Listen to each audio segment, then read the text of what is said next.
I am sure कोई indirect होगी GPS system के अंदर, बैडू के सिस्टम के इंकॉर्पोरेशन के अंदर मदद होगी। लेकिन यहाँ पे अगर सेल्फ डिफेंस सिस्टम की बात करें तो रशिया और चाइना का नहीं है मदद उसके अंदर। वो ईरान का लोकल इंडिजिनस बनाया हुआ सिस्टम सही। है। देखिए, ये ममालिक के पास भी कैपेसिटीज नहीं है कि वो F-35 को टारगेट कर सकें। जो वीडियो जारी की हैं ईरान ने, वो वीडियोस में क्लियरली नजर आ रहा है कि ना वो डिफेंस सिस्टम S-400 है जो रशिया के पास है, और ना वो चाइनीज जो सिस्टम है इंटरसेप्टर का, सैम मिसाइल्स का, ना वो है। और इसके अंदर हमें नजर आ रहा है कि ईरानियों की जो ये जो एयर डिफेंस है, अगर ये रशिया ने या चाइना ने दिया होता पहले से, या बीच में भी दिया होता, तो हमें इस्फहान और तेहरान के ऊपर इतनी जो बमबारी है वो नजर नहीं आ रही होती उस तरीके की जिस तरीके की नजर आ रही है। तो ये बात सामने है कि ईरान का अपना बनाया हुआ सिस्टम है जो ये बाहर निकालते हैं प्रायोरिटाइज करके, क्योंकि जाहिर है इसकी एक कॉस्ट है। अगर उसको हिट डाउन कर दिया गया तो बहुत बड़ी जो है वो इसके ऊपर बहुत बड़ा लॉस होगा ईरान को। सही। तो वो निकालते हैं अपने हिसाब से टारगेट करने के लिए, जब उनको श्योरिटी हो कि टारगेट करके उसको गिरा सकते हैं जहाज को, या फॉर एग्जाम्पल कोई ना कोई डैमेज कर सकते हैं।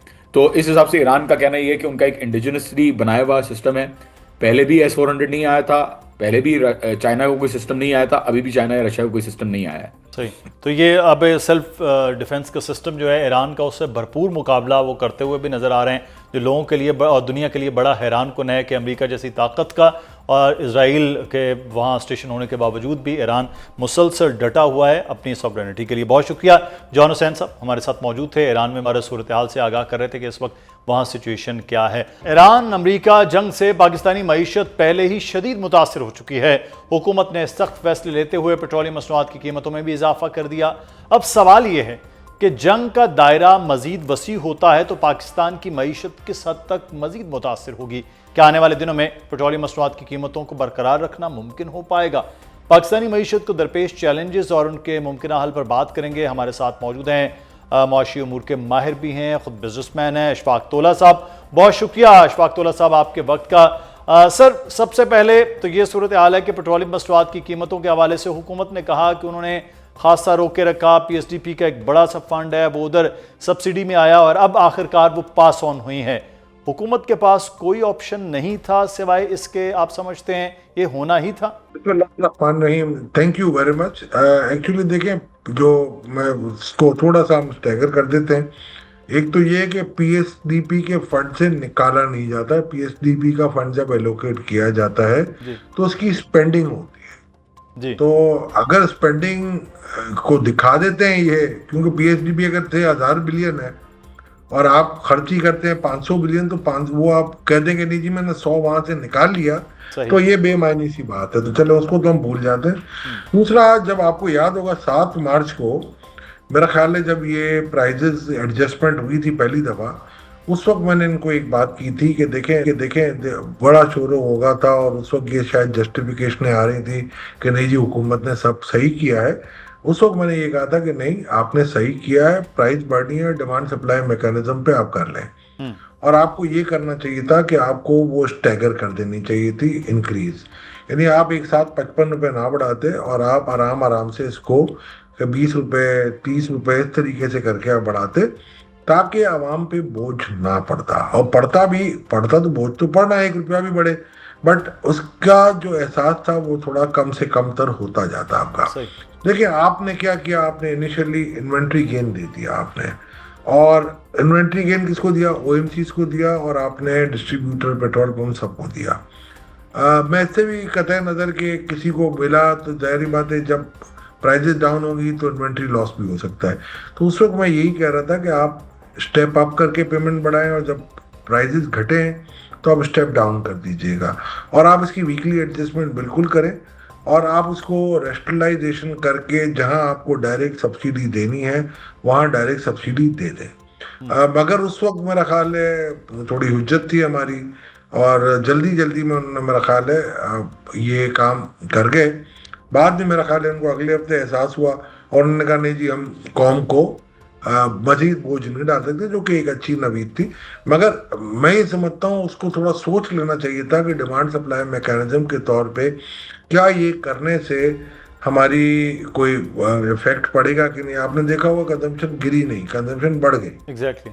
और फिर इसके बाद दोबारा अब आपने एक साथ बोझ ला दिया, बिकॉज अब IMF ने आपको कहा है, आपने अपनी मर्जी से नहीं किया सर। ये आपको आईएमएफ ने कहा है कि आपको ये करना पड़ेगा, तो आपने कर दिया।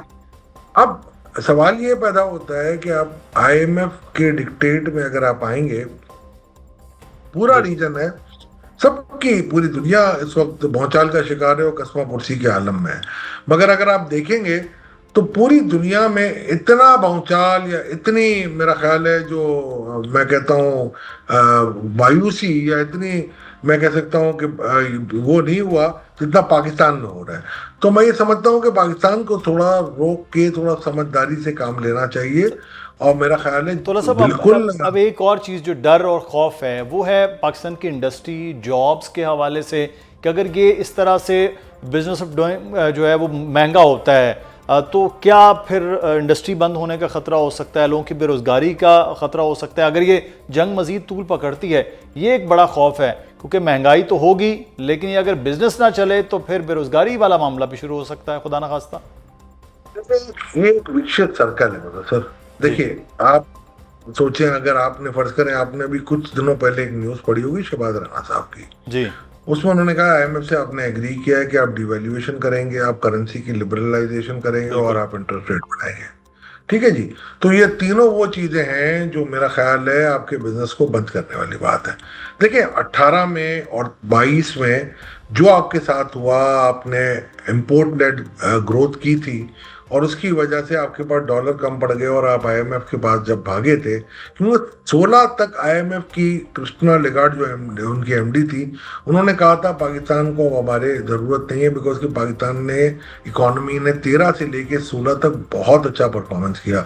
जीडीपी ग्रोथ भी बढ़ रही थी, इन्फ्लेशन 3% पे आ गई थी, बैंक रेट 5% पे थे, आपकी करेंसी स्टेबल थी 104 रुपए पे, tax to GDP every year 1% बढ़ रहा था। तो इसका मतलब है आपके सारे जो जिसको कहते हैं ना इंडिकेटर्स सही जा रहे थे। बट ऑन द कॉन्ट्ररी, एक आपको पता है पॉलिटिकल टर्मोइल आया और उसमें हमने थोड़ा सा बहुत कुछ खो दिया, थोड़ा सा तो नहीं। फिर इसके बाद आपने 18 में इंपोर्ट लेड ग्रोथ की, जब ग्रोथ की तो आपको आईएमएफ के पास जाना पड़ा। तो उनकी एक रेसिपी है, वो कहते हैं नहीं जी पहले तो आप डिवैल्यूएशन करें, जिसकी जरूरत नहीं है मेरे नजदीक। इस वक्त मुझसे पूछें, अगर मैं इधर बैठा हूं तो मैं रीवैल्यू करूंगा, डिवैल्यू नहीं, क्योंकि इसके पाकिस्तान में स्टेट बैंक के बाद अगर करेंसी वैल्यूएशन को कर सकता है तो मैं और मेरी टीम कर सकते हैं। हमारे नजदीक 253 रुपए का डॉलर है और ये 280 रुपए ज्यादा है। और स्टेट बैंक, देखिए, जिस मुल्क में डिवैल्यू मैं क्यों करूं, मुझे आप बताएं कि स्टेट बैंक ने पिछले 3 सालों के अंदर 26 बिलियन डॉलर मार्केट से बाई किया है। ठीक है जी, और ज्यादा पैसे देके थोड़ा सा बाई किया। पिछले 1 साल के अंदर 8 बिलियन डॉलर ले चुके हैं। आपका इस वक्त अगर फर्ज करें यूएई को मैं रीपेमेंट करता हूँ, यूरो बॉन्ड निकाल देता हूँ, तो मेरा अब हर साल का जो रीपेमेंट होगा 22 से 23 बिलियन डॉलर होना चाहिए।